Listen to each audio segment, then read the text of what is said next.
In this video, we'll walk through both sides of the approval process in Buffer. You might already know that we have channel-by-channel permissions. That means that team members could have approval required access on some channels and full posting access on others. Later in this video, we'll talk about how a Buffer owner or a team member with full posting access can review and approve posts from others in their Buffer organization.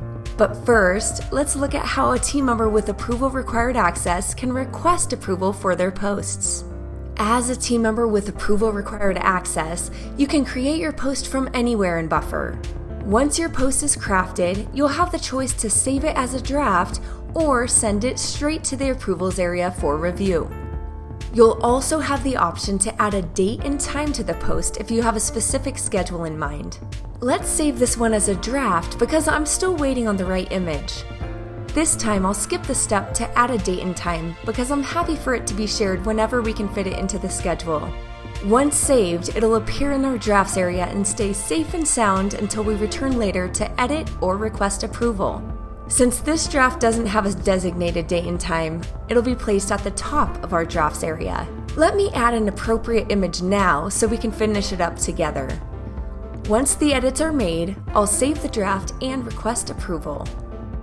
Just like that, our post is teleported to the Approvals tab, ready for the people within our organization who have full posting access to edit, reject, or schedule it. Need to revert your request? You can do that with the click of a button under the Approvals tab.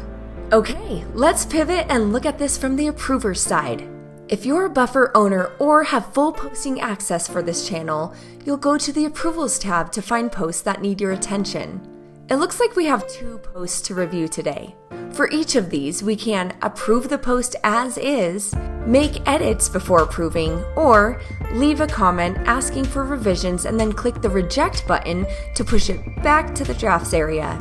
Team members with approval required access can choose to be alerted about posts sent back to the drafts area. To do this, they'll toggle their collaborations notifications on.